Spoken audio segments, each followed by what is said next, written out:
Welcome friends, Mpsc IQ मध्ये तुमचं सर्वांचं स्वागत आहे. मित्रांनो, आज आपण आधुनिक भारत या विषयावरील महत्त्वपूर्ण असे दोन टॉपिक आणलेत. ते म्हणजे 1857 जो 1857चा उठाव झाला त्यापूर्वी झालेले प्रमुख उठाव, दुसरा एक कॅबिनेट मिशन जे 1946ला आले. त्याच्यावर हा व्हिडिओ असणार आहे. प्रश्न असणार आहे, त्यावर स्पष्टीकरण असणार आहे आणि जी इतर माहिती ती सुद्धा इथे सांगितली जाणार आहे. तर पहा मित्रांनो, पहिला क्वेश्चन आहे, खालीलपैकी कोणता उठाव हा सर्वात आधी झाला होता? पर्याय बघा, पहिलं भिलांचा उठाव, दुसरा संन्यासी उठाव, तिसरा कित्तूर उठाव, चौथा आहे सातारा उठाव. जे आन्सर आहे मित्रांनो ते आहे 2 नंबरचं, जे संन्यासी उठाव आहे. तर स्पष्टीकरण पहा, 1763 ते 1756 पर्यंत काय झाले, लहान जे उठाव झाले ते 100च्या वर झाले आणि मोठमोठे जे मिडियम याचे 1857च्या उठावापेक्षा कमी, तर ते असे 40 उठाव झाले होते. दुसरं संन्यासी, जमीनदार, शेतकरी हे सुरुवातीचे उठाव करणारे नेतृत्व यांनी केले होते. संन्यासीचा उठाव हा का पहिला मानला जातो? त्याचं कारण असं की यांनी पहिला समूह आहे की ज्यांनी एकजुटीने हा उठाव केला होता. म्हणजे टोळ्यांनी नव्हता केला, तर एकजुटीने हा उठाव इंग्रजाविरुद्ध केला होता. त्यानंतर 1763 ते 1800 दरम्यान, 1763 ते 1800 पर्यंत हा उठाव चालल्यामुळे, कोणता संन्यासी उठाव चालल्यामुळे यांच्या गाथांना बंकिमचंद्र चॅटर्जी यांनी काय केलं, आनंदमठ या पुस्तकात उल्लेख केला आहे. तर कोणत्या संन्यासी जे उठाव झाला त्या उठावांचा उल्लेख बंकिमचंद्र चॅटर्जी यांनी काय केलं, आनंदमठ या पुस्तकामध्ये उल्लेख केलेला आहे. संन्यासी उठावानंतर चुवार सुद्धा म्हटलं जातं उठाव झाला. तो कितीपर्यंत चालला? 1766 ते 1772 पहिला टप्पा, नंतर दुसऱ्यांदा 1795 ते 1816 पर्यंत हा दुसरा टप्पा. यांचं जे स्थान होतं बंगाल, बिहारच्या आसपास, बिहारच्या जे 5 जिल्ह्यामध्ये हा उठाव चालला, बंगाल आणि बिहारच्या 5 जिल्ह्यामध्ये. त्यानंतर जी इतर माहिती या उठावाबद्दल, तर बघा जे प्रमुख उठाव झाले सुरुवातीचे काही दिलेत मी एक्झाम्पल म्हणून, आणि क्वेश्चन विचारू शकतात, जोड्या लावायला सुद्धा विचारतो, किंवा जे साल आणि उठाव देतील, किंवा उठाव आणि त्याचं नेतृत्व कोणी केलं असा क्वेश्चन टाकतील. तर बघा, संन्यासी उठाव झाला तो कोणी केला? हा केना सरकार व दिरजी नारायण यांनी केला. बिहार व बंगाल येथे केला 1763 ते 1800 दरम्यान. दुसरा चुवार उठाव हा 1798 मध्ये झाला, बंगाल येथे नेतृत्व केला बुरजान सिंह यांनी. तिसरा उठाव नंतर भिल्ल उठाव हा 1825 ते 1831 दरम्यान झाला. हा पश्चिम घाटात झाला म्हणून असं ओळखलं जातं. नेतृत्व सेवाराम यांनी केलं. रामोशी उठाव हा 1822 ते 1829 मध्ये झाला.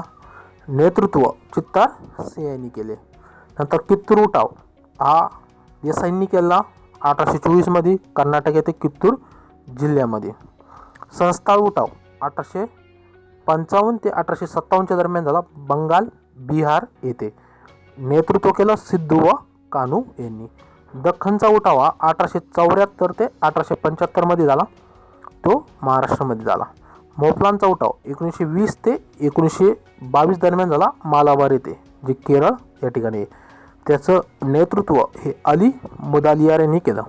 सातारा उठाव जो महाराष्ट्रात झाला तो 1841 मध्ये झाला, कारण याचं इंग्रजाद्वारे जे सातारा शासक होता प्रतापसिंह, याला शासकाला हटवल्यामुळे हा उठाव झाला होता. त्यानंतर बघा दुसरा क्वेश्चन कॅबिनेट मिशनवरचा. कॅबिनेट मिशन 1946 मध्ये खालील कोणत्या गोष्टी समाविष्ट केल्या होत्या? इथं समाविष्ट केल्या विचारले. पर्याय बघा, पहिलं विधान, 6 मुस्लिम बहुसंख्य प्रांत समाविष्ट करून एक संप्रभू पाकिस्तानची निर्मिती व्हावी असा उल्लेख होता. दुसरं म्हणजे संविधान सभा करणे.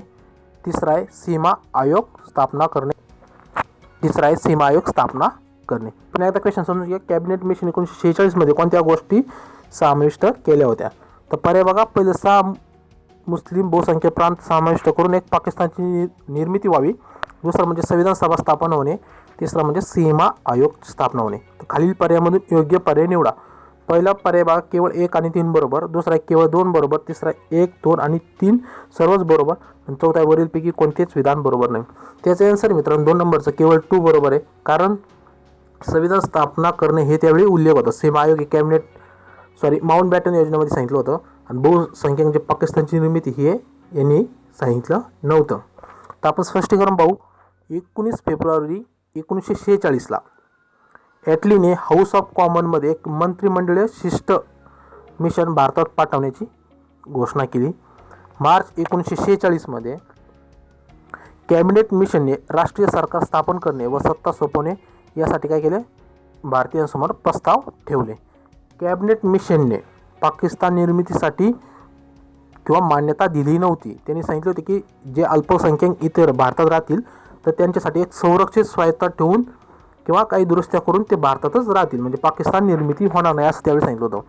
त्यानंतर कॅबिनेट मिशनने जे संविधान सभा स्थापन होणार आहे त्यांच्याद्वारे जे भारताचे विभाजन आहे हे 3 प्रांतामध्ये सांगितलं होतं करायला.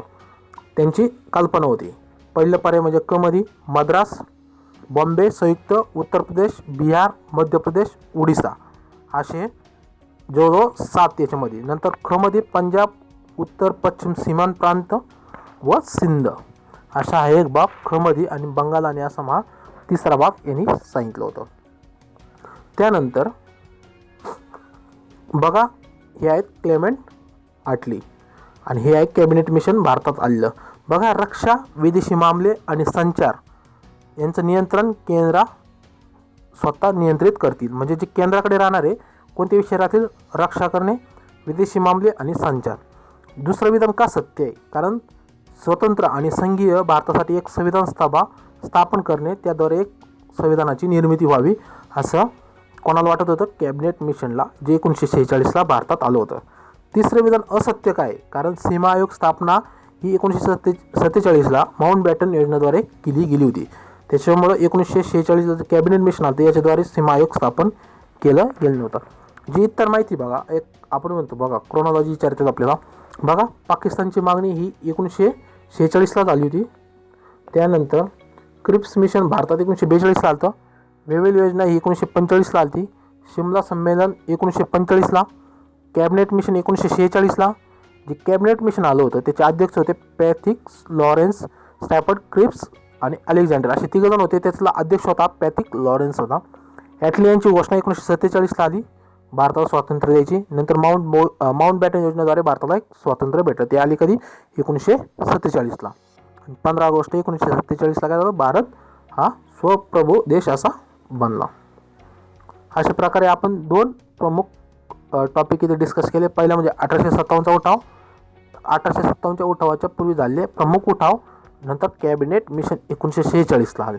परीक्षेच्या दृष्टीने आपण इथे पाहिलं. तर मित्रांनो तुम्हाला हा व्हिडिओ कसा वाटला कमेंट करून सांगा. व्हिडिओ जर आवडला व्हिडिओला एक लाईक करा, आपल्या चॅनलला सबस्क्राईब करा. थँक्यू मित्रांनो, तुम्ही हा व्हिडिओ पाहिल्याबद्दल धन्यवाद.